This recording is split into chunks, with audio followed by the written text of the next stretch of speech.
चुड़ैल सरपंच के द्वारा दी गई बोतल को खोलती है और उसे शराब समझकर पीने लगती है। चुड़ैल के गंगा जल पीते ही वो बहुत जोर जोर से चिल्लाने लगती है। चुड़ैल को गंगा जल पीते ही गले में जलन होने लगती है। चुड़ैल बहुत जोर जोर से चिल्लाने लगती है, अरे अरे क्या पिला दिया मुझे, क्या पिला दिया मुझे मनहूस आदमी, इससे मेरा गला जल रहा है। अरे ये मैंने क्या पी लिया, मुझे कोई बचाओ, बचाओ मुझे, मेरे गले में जलन हो रही है। चुड़ैल गंगा जल पीते ही बहुत जोर जोर से तड़पने लगती है। देखते देखते चुड़ैल के शरीर में आग लग जाती है। उसे जलता हुआ देखकर सारे के सारे गांव के लोग अपने घर से बाहर आ जाते हैं। चुड़ैल, ओ शराबी चुड़ैल, तुझे क्या लगा था हम सब तुझसे डर गए और हम तुझे ऐसे ही अपनी मेहनत की कमाई की शराब पिलाते रहेंगे, हैं? देखा तूने तेरा क्या अशर किया है हम सब ने मिलकर। हम सब तुझे खत्म करके ही चैन की सांस लेंगे आज तो। हाँ।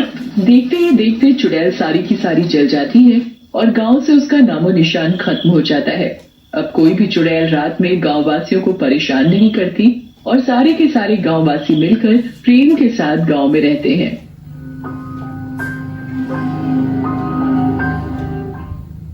एक छोटे से गांव में रजनी नाम की लड़की रहती थी। वह दिखने में बहुत सुंदर थी और उसकी आवाज भी बहुत सुरीली थी। वैसे तो उसे किसी चीज की कमी नहीं थी, फिर भी वो उदास रहती थी। उसकी उदासी का एक ही कारण था, उसके पापा। उसने अपने पापा को कभी नहीं देखा था। माँ रजनी को उसके पिता के बारे में बताकर दुखी नहीं करना चाहती थी। रजनी के पिता की मौत शहर में हार्ट अटैक की वजह से हो गई थी और रजनी बहुत छोटी थी। रजनी को स्कूल में उसकी कक्षा के बच्चे बहुत चिढ़ाते थे। रजनी अपने दोस्तों की बात सुनकर बहुत परेशान हो जाती है और वो अपने घर जा रही होती है।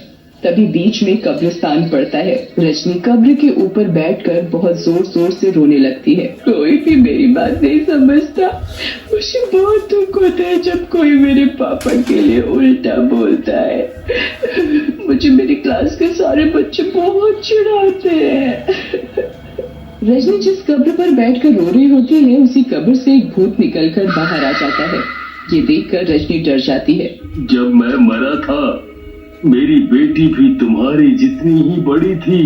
भूत रजनी को अपनी सारी बात बताता है और बहुत रोता है। भूत सारी कहानी बताने के बाद, मैं इसीलिए ही तुम्हारी मदद करना चाहता हूँ। भूत रजनी को एक पत्थर देता है और जब भी वो संकट में हो तो उस पत्थर को अपने हाथ पर घिसने को बोलता है। माँ, हमारे स्कूल में कल पेरेंट्स टीचर मीटिंग है, आपको कल हमारी मैडम ने बुलाया है। अरे बेटा, कल तो मैं आपके स्कूल नहीं जा पाऊंगी, कल तो मुझे बहुत काम है। रजनी अपनी माँ की ये बात सुनकर मायूस हो जाती है।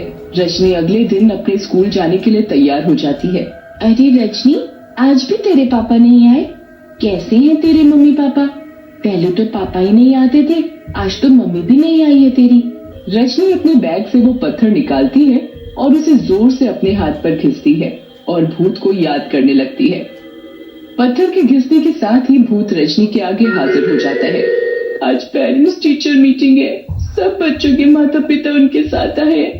हमेशा मेरी मम्मी मेरे साथ आती थी, आज तो वो भी नहीं आ पाई। तुम्हारे पापा का भेष बदलकर तुम्हारे स्कूल में मैडम से मिलूंगा। रजनी भूत की बात सुनकर बहुत खुश हो जाती है। भूत रजनी के साथ उसके पापा के भेष में मैडम से मिलता है और साथ ही रजनी अपनी क्लास के बच्चों को भी भूत से मिलवाती है। देखो, तुम हमेशा कहते थे ना तुम्हारे पापा नहीं आते, आज पेरेंट्स टीचर मीटिंग के लिए मेरे पापा ही आए हैं मेरे साथ। आज इन्हें काम नहीं था अपनी कंपनी, तो ये शहर से आ गए हमसे मिलने।